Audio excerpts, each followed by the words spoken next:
हजुर विशालजी सकिन्न यार, भोलि प्रेजेन्टेसन छ, काम गर्दैछु म, भ्याइँदैन यार भेट्नु त।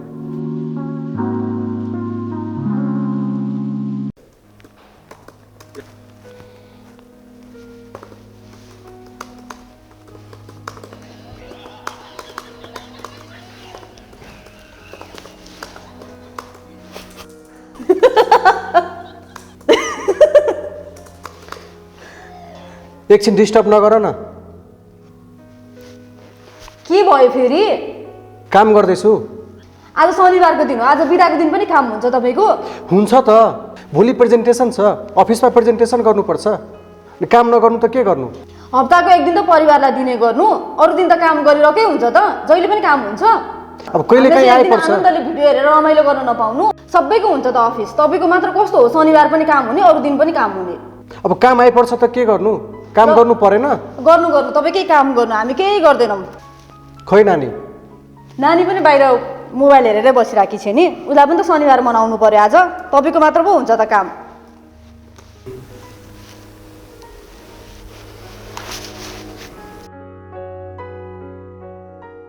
ला हेत्तेरिका भुसुकै बिर्सेछु नि। के भयो फेरि? के गन्ध आएको जस्तो भएन तपाईँलाई? अलिअलि त लाग्यो। मैले भान्सामा तरकारी बसेको थिएँ, आज बित्तासै परिसक्यो। हो यस्तै हो, जहिले मोबाइल चलाइदिने। अथा मारिहाल्यो नि।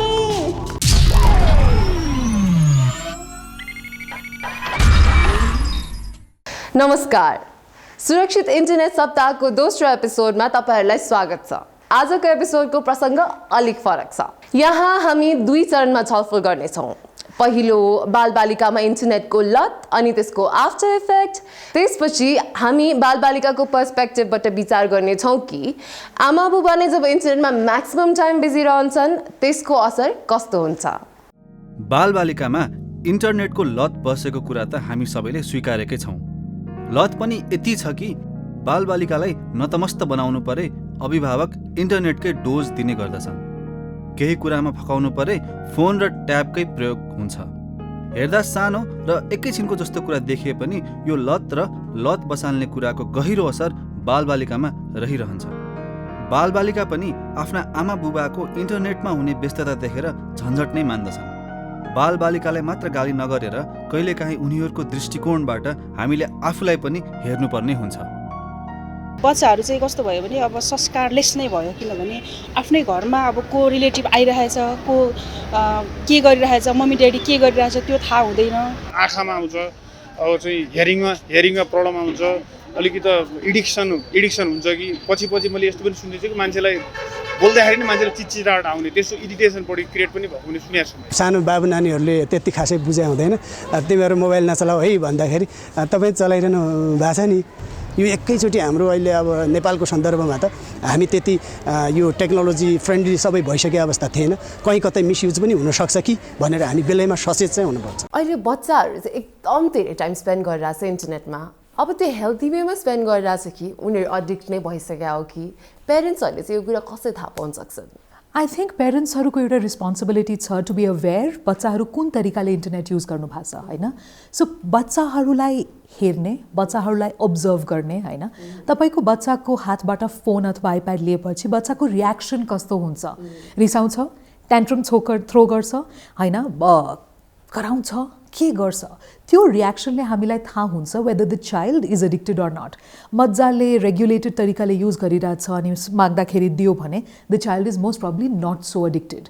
तर बच्चाको रियाक्सन नकारात्मक नेगेटिभ भयो भने maybe your child is addicted to the internet. अनि अहिले चाहिँ पेरेन्ट्स पनि they have to be on the internet for a long time, त्यसले गर्दा चाहिँ बच्चाहरूमा कस्तो असर पर्छ होला, उनीहरूको पर्सपेक्टिभबाट हामीले कसरी बुझ्न सक्छौँ?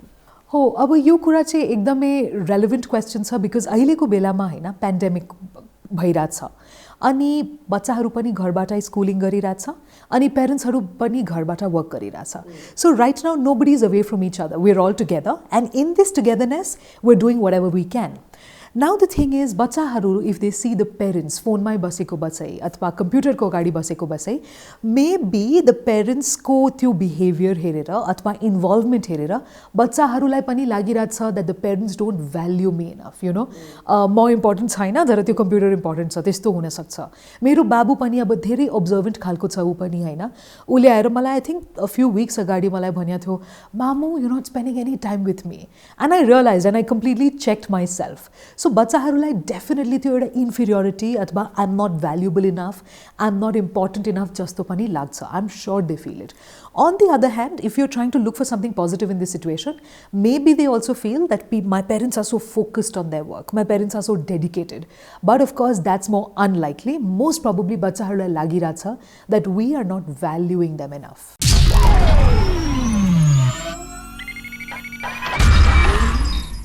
कुनै पनि चीजको एडिक्सन हानिकारक हुन्छ अब हेरौँ बालबालिकाहरूमाथि कस्तो असर हुन्छ जब परिवारका आमा बुबा अभिभावक नै इन्टरनेटमा पसेर आफ्नो बाटो नै बिर्सिन्छन् अथा मारिहाल्यो नि ला के विपद लाग्यो फेरि खत्तमै भयो आजको शनिबार यसै गयो के भयो हात पोल्यो नि संसारै धेरै पोल्यो क्या हो पोलिहाल्यो नि खै औषधि लायो औषधि त पनि लाएँ अलिअलि त अब जहिले भन्छु मोबाइल चलाउँछौ इन्टरनेट चलाउँछौ दिदी के भयो फेरि सुन्नु न नानु त पार्कमा बसेर रोइरहेछ त ला के भयो फेरि अघिसम्म त घरमै थियो त यहाँ मोबाइलमा हेरिरहेको थियो रोइरहेछ मैले आऊ भनेर बोलाएको आउँदै आएन मम्मी ड्याडी दुईजना फोनमा बसेर इन्टरनेटमा चलाइरहनु हुन्छ भन्दै रोइरहेछ त त्यही भएर भन्दैछु नि केयरै नगर्ने आफ्ना बच्चाहरू कहाँ छन् थाहै नहुने मोबाइलमा व्यस्त हुने सबै तिम्रो कारणले हो तपाईँको कारणले तपाईँ पनि त अघि मेरो कारणले कसरी म त काम गर्दै थिएँ वास्तै छैन केही जे भयो पनि भयो गएर नानीलाई लिएर आइहाल्नु म जान्छु सर्वनाश सत्यासै भयो अलिक नराम्रै लाग्छ इम्पोर्टेन्ट कुरा भन्दाखेरि पछि भन्नुहुन्छ बिर्सिहाल्छौँ हामीले पनि अनि उहाँहरूको पनि काम हुन्छ अब धेरै नराम्रो मान्न पनि हुँदैन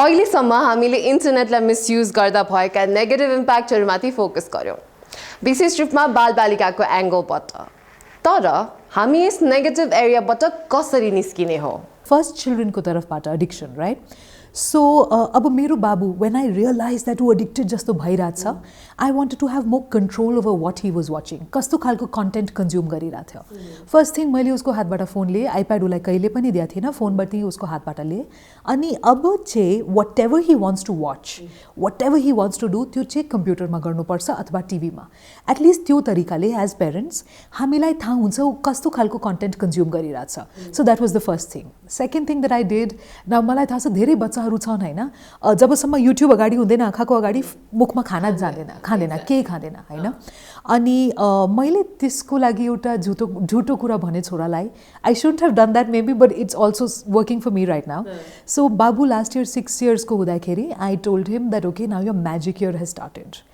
if you want to be tall you can be tall in the next 1 year तर खाना खाँदाखेरि टिभी हेऱ्यो भने अथवा कम्प्युटर हेऱ्यो अथवा फोन हेऱ्यो भने टल हुँदैन तिमी अनि my son just understood and he just thought I was saying the truth मैले honestly as a joke sort of try गरेको थिएँ तर उसको एकदमै इम्प्याक्ट भएको छ त्यो कुराको अनि त्यो दिनपछि स्टप गर्यो एकदमै स्टप गर्यो so for me it worked out fine it may not work out for everybody but it just worked out त्यो भएर I think that's doing well for me so बच्चाको तर्फबाट त्यो हो to be aware of what they are doing and also to sort of tell them stories to explain to them about what they need to do and what not for me अ लाई worked a joke or a lie if you call it that a white lie worked and it's okay for now अनि पेरेन्ट्सको तर्फबाट as a parent अब मेरो पनि responsibility भयो that म पनि इन्टरनेटमा धेरै टाइम नस्पेन्ड गरेर बाबुसँग टाइम स्पेन्ड गरौँ होइन अनि त्यसले मैले 2-3वटा रुल्स आफ्नो लागि बनाएको नम्बर 1 बाबुसँग बोर्ड गेम खेल्दाखेरि अथवा डिनर टेबलमा अथवा बेकिङ गर्दाखेरि I'm not going to look at my phone recipe हेर्न सक्छु बेकिङ गर्दाखेरि तर अपार्ट फ्रम द्याट नट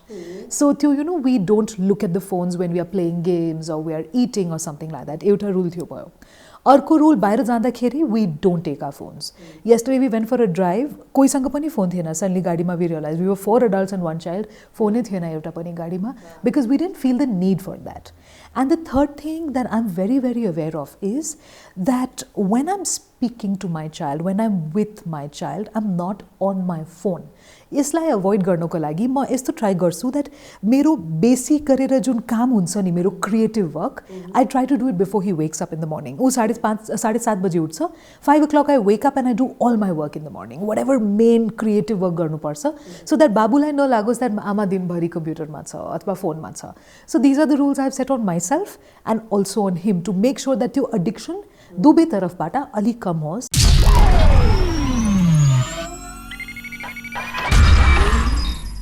जसरी प्रकृतिले हामीलाई भरपूर सम्पदा दिएको छ अनि हामीले ती सबैको उपभोग गर्छौँ, तर कहिलेकाहीँ दुरुपयोग अर्थात् मिसयुज गर्दा हामीलाई धेरै नै असुविधा हुन्छ.